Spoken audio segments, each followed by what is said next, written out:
आसाम में नए इनिशिएटिव्स के तौर पर पहली बार मतदाताओं को ये मौका मिलेगा कि मोबाइल घर पर छोड़ने जाने की ज़रूरत नहीं है। आप आराम से पोलिंग स्टेशन के दरवाजे तक पहुँचें और बाहर मोबाइल फ़ोन आप रखने के बाद अंदर जाके वोट करें और आ जाएं। ये काफ़ी मांग रही थी पहले से, तो चुनाव आयोग में ये निर्णय हुआ कि ये हमें सुविधा प्रदान करनी चाहिए। साथ ही साथ हमारे जो कैंडिडेट्स चुनाव लड़ते हैं वो भी एक बड़े स्टेक होल्डर्स होते हैं, तो कई बार उनकी शिकायत आती थी कि जो हमारा फ़ोटो लगता है वो इतना पुराना होता है या ब्लैक एंड वाइट में होता है कि हमारे मतदाता हमको पहचान ही नहीं पाते हैं ईवीएम में।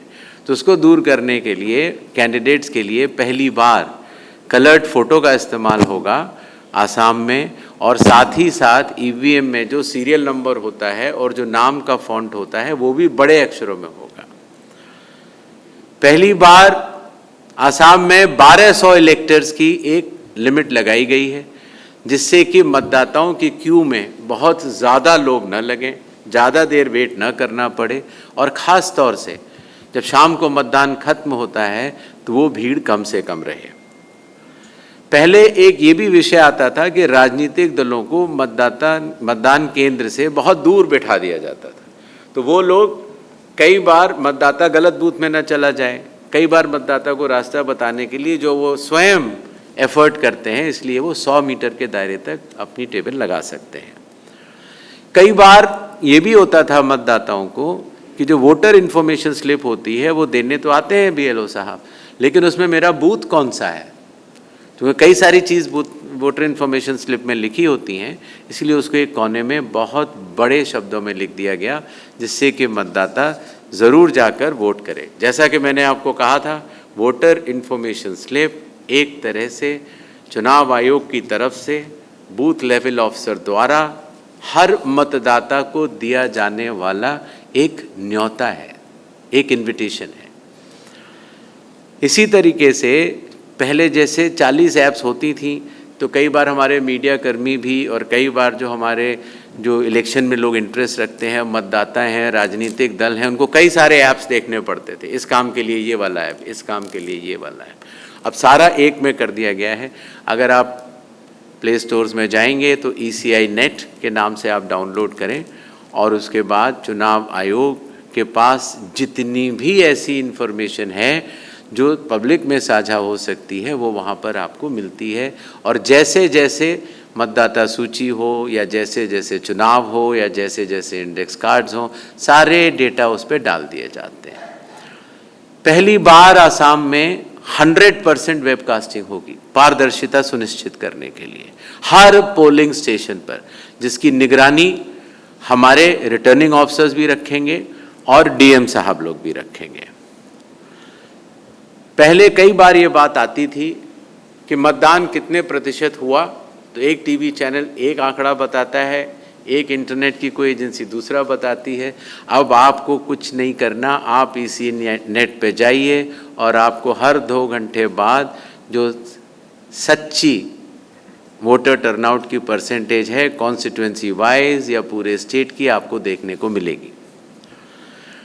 साथ ही साथ जो हमारे बूथ लेवल ऑफिसर्स आपने देखे थे, जब वो पहले किसी मतदाता के घर में जाते थे तो मतदाता उनसे पूछता था कि आप कौन। अब उनके पास एक आइडेंटिटी कार्ड होता है, उनका मान होता है, और वो हर घर जाकर जो भी मतदाताओं के संबंधित सूचना लेनी हो या उनको गाइडेंस देनी हो, दोनों ही बड़े सुगम तरीके से कर सकते हैं। ये कुछ मैंने बताए, ऐसे लगभग 17 से 18 इनिशिएटिव्स हैं जो कि लिए जा रहे हैं। जहाँ तक आसाम की बात है, चूँकि आप सबको पता है कि आसाम एकमात्र राज्य ऐसा है जहाँ की NRC की प्रक्रिया अंतिम चरण में है, और इसी को मद्देनज़र रखते हुए बाकी 12 राज्यों और प्रदेशों में SIR हुआ और असम में स्पेशल रिवीजन हुआ। और इस स्पेशल रिवीजन के साथ ही साथ हर BLO ने हाउस टू हाउस सर्वे किया और उसके साथ ही मतदाताएं सूची बनाई। अगर मतदाता सूची में आज भी कोई भी पात्र मतदाता एलिजिबल इलेक्टर अगर छूट गया है, उसके पास दो विकल्प हैं। एक, वो फॉर्म 6 भर सकता है, और दूसरा, फॉर्म 6 भरने के बाद भी अगर इलेक्टोरल रजिस्ट्रेशन ऑफिसर उसको पात्र नहीं पाता है, एलिजिबल नहीं पाता है, तो वो डीएम साहब को अपनी अपील दे सकते हैं। मुझे आपको बताते हुए ये आंकड़े आपको ज़रूर बताने चाहिए कि लगभग 2.5 करोड़ से भी अधिक मतदाता सूची में अभी तक सिर्फ 500 अपील सारे जिलों को मिलाकर आई हैं। इसका अर्थ ये हुआ कि हमारे बूथ लेवल ऑफिसर्स, एईआरओज और ईआरओज ने बहुत ही अच्छा काम किया है। जहाँ तक तारीख की बात है, चुनाव आयोग इसका निर्णय करता है और पत्र वार्ता के जरिए आप सबको सूचित करता है। हम लोग दिल्ली जब जाएंगे, उसके बाद चुनाव आयोग बैठेगा और समुचित तारीखों का निर्णय करेगा। जहाँ तक स्पेशल रिविजन्स के मोटिव का सवाल है, लोक प्रतिनिधित्व कानून 1950 धारा 21 के तहत हर चुनाव से पहले चुनाव आयोग को एक रिवीजन कराना अनिवार्य है, जिससे कि मतदाता सूची शुद्ध हो पाए। जैसा कि मैंने आपको पहले बतलाया था, चूंकि असम की एनआरसी की प्रक्रिया लगभग पूर्ण हो चुकी है, इसीलिए यहाँ का स्पेशल रिवीजन बाकी 12 राज्यों से अलग था। बाकी 12 राज्यों के लगभग 51 करोड़ मतदाताओं में से कईयों के एसआईआर का अंतिम चरण आ चुका है और कईयों के एसआईआर खत्म हो चुके हैं। आसाम में स्पेशल रिवीजन किया गया और इसका मोटिव एकमात्र मोटिव था, राजनीतिक शोरगुल में जो कानूनी प्रक्रिया है उसके मोटिव में फ़र्क नहीं पड़ता। स्पेशल रिवीजन का एकमात्र मोटिव था all eligible electors to be included and all ineligible electors to be excluded। जहाँ तक इलीगल माइग्रेंट्स की बात है, अगर जो नाम कटे हैं, जो भी बीएलओज वहाँ पर गए होंगे, उन्होंने उनको इनएलिजिबल पाया होगा तो वो नाम हटे भी होंगे, और जो पात्र मतदाता यंग वोटर्स, जैसे आपने देखा था 2 बच्चे आए थे, या कई लोगों के नाम जो कई बार आ जाते हैं यहाँ पर, उनके नाम जोड़ने होते हैं, उनके नाम जुड़े भी होंगे।